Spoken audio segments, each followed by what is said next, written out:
Deixa eu chamar logo o nosso Duda Teixeira, porque senão eu vou acabar atrapalhando o almoço do Duda e vou atrapalhar, consequentemente, o fechamento da Cruzoé dessa semana. Eu não posso atrapalhar o Duda, senão eu levo, senão eu levo aqui um puxão de orelha do nosso Felipe Moro Brasil e do Carlos Graeb. Duda, boa tarde para você, querido. Seja bem-vindo ao Meio Dia em Brasília. Boa tarde, Wilson. Imagina, você nunca me atrapalha. Sempre um prazer estar aqui. Ô Duda, deixa eu...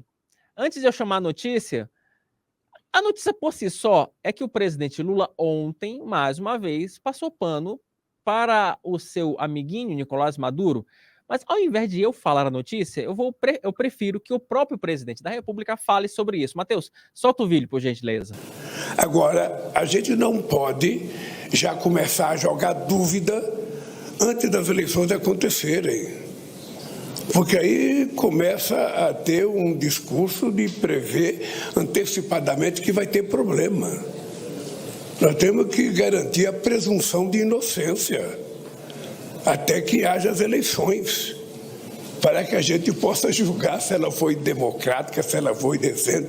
Obviamente que nem todo candidato que perde a eleição aceita o resultado.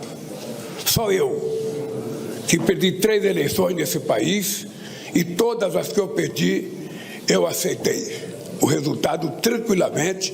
Voltei para casa, me preparar, perdi outra vez, voltei para casa, me preparei, perdi outra vez, até que um dia eu ganhei. Duda, vamos explicar esse contexto de que o Lula não chora em relação às eleições, mas ele passando um pano lindo, né? Passando aquele pano bacana, né? Já que a gente estava falando de compras domésticas, passando aquele pano. Olha, eu vou fazer uma propaganda aqui, ó. Passando o pano com Veja X14, né? Ó o merchan, viu? Olha o merchan. Olha o merchan. Passando aquele pano maravilhoso com produto de limpeza, sabe? Passando aquele poliflor na cara de pau de Nicolás Maduro, né, o nosso Duda Teixeira? Wilson, dá para ver que você é uma pessoa aí muito dedicada à casa, né? Faz a feira, faz a faxina, tá de parabéns aí. Não, obrigado. Fazer o quê? Isso chama-se economia doméstica, meu amigo. É isso aí. Wilson, eu assisti aí o Lula falando de novo. Eu não tinha reparado nesse comecinho da frase que ele falou, né? A gente não pode dizer que a eleição está com um problema antes dela acontecer, né? E a gente pode sim, porque se os candidatos da oposição não puderem concorrer, a gente já sabe que é uma eleição fraudada. E quando a gente denuncia isso, é porque a gente acha que fazendo essa denúncia tem alguma chance de que a coisa possa ser remendada antes da eleição acontecer, né? Só que a postura do Lula é que nada deve ser feito, a gente espera a eleição acontecer. E aí a gente já sabe que o PT, o Lula, o governo brasileiro e o Celso Amorim serão cúmplices da farsa que o Maduro está aprontando. Ele deu várias indicações ontem de que é isso que o Brasil vai fazer. Isso de, mas eu não chorei em 2018, primeiro, é mentira. O Lula ficou chorando o tempo inteiro, até que finalmente o STF tirou ele da jogada. Mas o que ele está dizendo é que a hora que o Maduro anunciar um resultado, qualquer que seja o resultado, ele não vai aceitar ninguém chorando, né?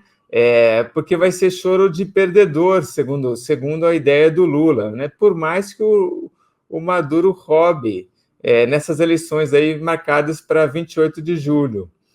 O Lula também, uma hora, ele fala assim, eu sei que o Maduro está fazendo as eleições o mais democráticas possíveis, né? Quer dizer, também já dá a entender que não vai ser democrática, é aquilo que deu para o Maduro fazer de democracia, o que, obviamente, não tem nada de democrático, mas assim, o Lula já está preparando os argumentos que ele vai dar depois do dia 28 de julho, quando o Maduro se anunciar reeleito aí pela segunda vez, vai ser o terceiro mandato dele na Venezuela. O Matheus, coloca na tela, por gentileza, um print, tá aí, da Maria Corina Machado, né, que é a principal opositora lá na Venezuela, dizendo o seguinte, né? Eu chorando, presidente Lula, você está dizendo isso por quê? Porque sou mulher, porque não me conhece? Luto para fazer valer o direito de milhões de venezuelanos. Quer dizer, trazer para cá, Matheus? Pode trazer para cá? Quer dizer, ô Duda, repercutiu mal essa declaração do presidente da República, porque, de novo, mostra aí que há não só um alinhamento, como uma completa passada de pano para assuntos dos seus amiguinhos, ou seja, para quem é inimigo, eu condeno, para os meus amiguinhos, eu literalmente pego aquele paninho, boto um óleo de peroba e passa pano e ponto, e acabou. E essa comparação que o Lula faz entre ele e a Maria Corina, né? O Lula em 2018 e a Maria Corina agora, não tem nenhum cabimento, porque a Maria Corina não foi condenada por corrupção, lavagem de dinheiro, por uma justiça independente em primeira e segunda instância. As acusações contra ela são completamente fajutas, de corrupção, de ter ajudado o Juan Guaidó, que era o presidente da Venezuela, ou de ter apoiado as sanções contra o regime venezuelano. Isso aí é a opinião dela. Ela realmente fez isso, e acho que tinha razão de fazer isso, e isso não é um crime. Então, foi inabilitada de uma maneira completamente autoritária, sem direito, não teve investigação, não teve direito de defesa. Então, o que está acontecendo com a Maria Corina agora não se compara com o que o Lula passou em 2018. E ela está falando aí que ela defende milhões de venezuelanos que querem uma Venezuela livre. É isso mesmo, porque a opinião que o Maduro internamente tem, isso as pesquisas eleitorais mostram, não chega a 20%, é 15% da população só. Enquanto que ela foi eleita com 90% nas primárias, né? As primárias são aquelas eleições que acontecem, que nem tem nos Estados Unidos, na Argentina, que é só entre os partidos. E a oposição venezuelana realizou primárias em vários países, na Venezuela, sem ajuda do governo, dinheiro deles mesmos. 2 milhões de pessoas foram votar e votaram maciçamente na Maria Corina. Então, ela é o grande nome que a oposição escolheu para representar eles todos, né? Então é isso. O Maduro, quando faz aquele plebiscito fajuto para perguntar para os venezuelanos se eles queriam invadir a Guiana, né? Resumindo a história, é isso. Ele tem menos pessoas votando do que nas primárias da oposição. Então, a Maria Corina é uma candidata legítima, né? Ela só não vai conseguir se colocar nessa eleição porque o Maduro tem plena consciência de que se disputar com ela, ele perde feio, né? E o Lula vai chancelar essa história. Só para a gente ratificar, né, Duda, aquilo que você falava, Matheus, toca aí pra gente, dá o play. Nossa, dá o play é antigo, né? Vamos exibir rapidamente a fala do presidente Lula sobre as eleições de 2018. Primeiro, eu não fiz uma ligação entre a situação da Venezuela e do Brasil.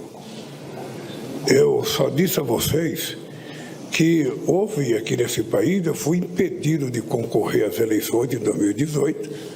Ao invés de ficar chorando, eu indiquei um outro candidato e disputou as eleições. Na Venezuela está marcadas as eleições para o dia 28 de julho, é o que eu fiquei sabendo ontem e hoje pela manhã. Agora, a pergunta de vocês, essas eleições vai ser honesta ou não? Eu espero que as eleições sejam as mais democráticas possíveis e, segundo o presidente Maduro me disse na reunião em São Vicente Granadina, ele vai convocar todos os olheiros do mundo que quiser assistir o processo eleitoral na Venezuela. Bom, além disso, o que eu posso esperar? Que haja as eleições para a gente saber se foram democráticas ou não. Você sabe que aqui no Brasil, até hoje, um presidente que perdeu as eleições não aceita o resultado da eleição. Ele continua dizendo que as eleições foram fraudadas. Ele continua dizendo que a eleição valeu para os deputados e senadores dele, mas não valeu para ele. Ele continua jogando dúvida com relação à urna eletrônica.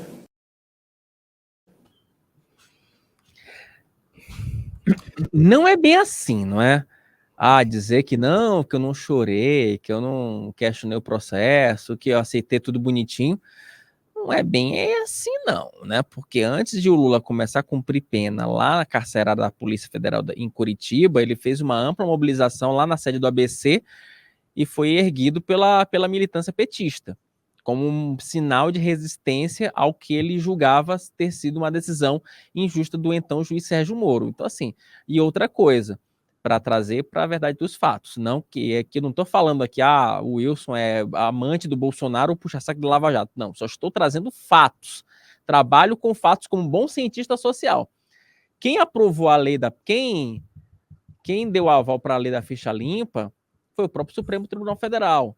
A lei da ficha limpa, ela está aí desde 2013. Quem versa sobre inelegibilidade, o que está lá escrito na lei da ficha limpa. Se em determinado momento histórico o presidente, o então ex-presidente, ele estava ali, né, dentro das regras, se ele foi incluído dentro das limitações, né, dentro das condições de inelegibilidade impostas pela lei da ficha limpa, aí é uma questão que ele tem que discutir no Poder Judiciário, e não ficar necessariamente dizendo que, porque me tirou, porque houve uma intencionalidade de A ou B. Entendeu? É bom lembrar que as sentenças do Lula foram confirmadas pelo próprio Supremo Tribunal Federal, que hoje o Supremo olha, não, erramos. Então, assim, se discuta, as coisas precisam ficar claras. Havia um momento histórico, e naquele momento histórico o Lula, sim, estava inelegível, assim como hoje o ex-presidente da República, Jair Bolsonaro, também está inelegível, não é, Duda? Bem lembrado a questão da ficha limpa, e na Venezuela hoje não tem nenhuma coisa de ficha limpa, né? A inelegibilidade da Maria Corina se deve puramente a questões políticas. E aquilo que eu falei que o Lula já está preparando os argumentos, a gente viu ele falar isso aí também, né? Quer dizer, o Bolsonaro aqui não aceitou o resultado das urnas, então ele já está preparando o argumento dele. Depois da eleição venezuelana, ele vai falar assim, então, o pessoal não está aceitando o resultado, estão fazendo que nem o Bolsonaro, mas a eleição foi limpa no Brasil, foi limpa na Venezuela, é tudo a mesma coisa. Então, o Lula está preparando o terreno para chancelar essa eleição. Isso que ele falou aí o Maduro falou para mim, e ele acredita, né, piamente no Maduro. Maduro falou que vai chamar olheiros do mundo inteiro para acompanhar a eleição. Ele usa o termo olheiro, é um termo de futebol, são os observadores internacionais, certo? Só que o próprio Maduro falou que os observadores europeus não vão ter autorização para acompanhar a eleição na Venezuela. Então não vai ter ninguém da União Europeia lá.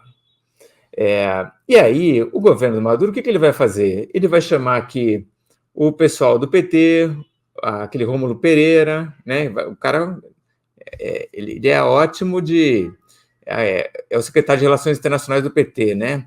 Ele é especialista em chancelar eleição de ditador, né? Já foi para a Nicarágua, depois vai para o Putin, pode contar que vai acabar... tem eleição, né, agora, semana que vem na Rússia, e pode contar que vai estar na Venezuela também. Só que essa galera que o Maduro aceita é a galera tipo PT que vai lá só chancelar tudo que ele faz, né? Aqueles observadores europeus já estão excluídos da eleição, e o Lula acredita em tudo que o Maduro fala.